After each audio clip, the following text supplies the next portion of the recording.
Welcome back to World Crisis Radio. So we're discussing the landmark, courageous, bold, intelligent German ban on naked credit default swaps and the naked shorting of finance stocks. Now, the naked shorting, something similar, is in effect in the United States. It's in effect some other places. It was not in effect under crazy, feckless Chris Cox, the Republican placeholder who was running the Securities and Exchange Commission back in 2008. And this was one of the things that contributed to the panic of 2008, that you didn't have that.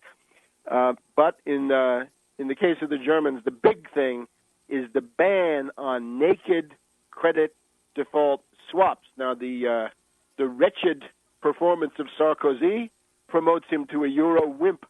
And if he wants to get rid of the mantle of the Euro wimp and stooge of the Anglo-Saxon conspiracy, as they say, then he better get busy and do something to strike at credit default swaps.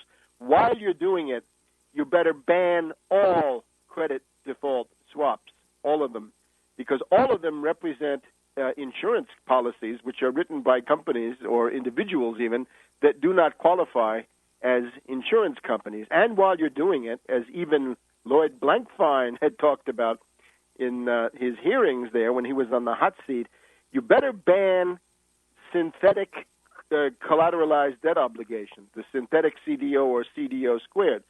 So as you know, my website, this program, we've been demanding the banning of credit default swaps for quite a while. I've talked about this repeatedly on Russia Today. You can go back and look at those interventions on my website. So I welcome this. This is a step in the right direction.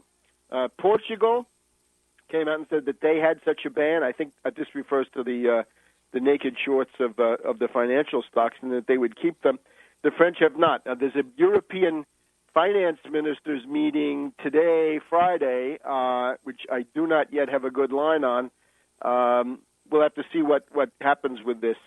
The interesting thing, in order to see whether some of these other Europeans would come in and join them, I'm urging Iceland in particular, countries that are under heavy attack like Iceland and Latvia and a couple of others, join the German ban. These are countries that are not yet necessarily in the euro or not in the euro. They don't want to be in the euro. There's no reason to join the euro now, but there's every reason to impose a ban on credit default swaps. Let's drive the money changers out. Let's drive out the credit default swaps mongers worldwide. These are the most toxic derivatives, or among the most toxic derivatives. And remember, the German ban is working. It's working. It has saved the euro this past week. Ever since the Germans instituted the ban on naked credit default swaps, the euro has been going up, and the entire panic scenario for the euro has essentially been stymied. There had been, and I think this has to do with the German timing, it's clear that there was some organized effort by the hedge funds and other zombie banks, because remember, the people who have these naked credit default swaps, who are they? It's Citibank, it's J.P. Morgan, it's Bank of America, it's Goldman Sachs, it's our dear friends, the zombies and hyenas of Wall Street. So they're the ones who were going with this stuff. Now, the Germans came out with it as a surprise on Tuesday afternoon. What was the timing of this? Well, it looks like there was an organized attempt to organize a panic flight out of the euro, the massive dumping of the euro. You know, we've gone through these scenarios concerning the dollar repeatedly, right? You know, the one where the MBA, the young functionary of the Malaysian central bank, wakes up one morning and decides that Malaysia is a little bit heavy on dollars, and he decides to lighten up a little bit, so he decides to sell $100 million or $200 million, and a rumor starts, and a panic starts, and a snowball effect and a cascade effect occurs, and as the the trading goes around the world, right? It goes across Asia, and then it goes across Eurasia and into the Middle East and Europe and so on. And everybody's dumping dollars. By the time the day ends in New York, there's a huge dollar neck, and the dollar has lost 10 or 20% value. You know these scenarios. We've talked about them in relation to the dollar. It would seem to me that what was intended this past week was to unleash a scenario like that against the euro. A panic flight out of the euro, a panic run against the euro. And here we have, as part of this deployment, which was stymied, an article here in the Washington Post, Thursday, May 20th. So this was something that was still put into the newspaper on Wednesday, May 19th, and the German ban had gone into effect on Tuesday, May 18th. So here's the article. Market tumult, rising tide threatens the euro. Longer-term investors and firms, not just hedge funds, shun the currency.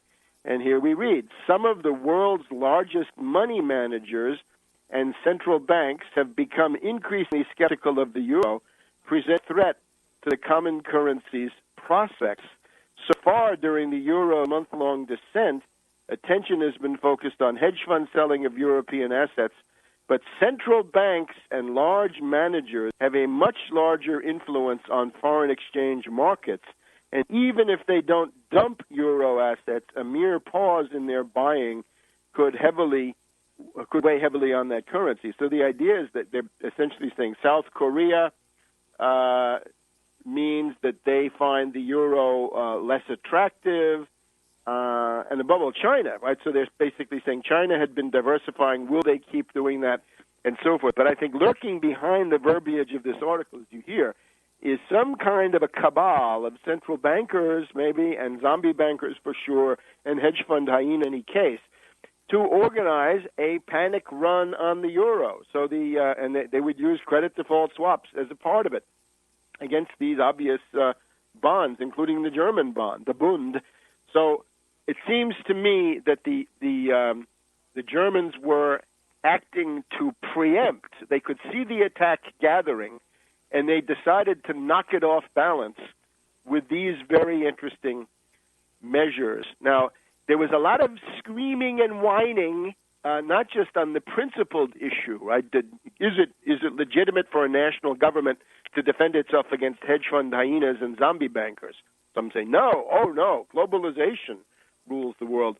But then there's also the process argument, and this comes from Barroso, the Portuguese neo-fascist who runs the European Commission. The European Commission line was, in effect, to say, we don't like the idea that the Germans have decided to go it alone.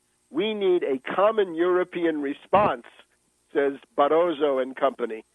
Just coming back from one of his Bilderberger meetings, no doubt. And also Van Rompuy, the president of Europe, another Bilderberger habitué. So these two Bilderbergers get together and say, well, we don't like the Germans for doing this all by themselves. We need a common European response. And then they said, we'll have our proposal ready in October. In October, that's 6 months away. And by the time it gets to be October, you will have lost your shirts.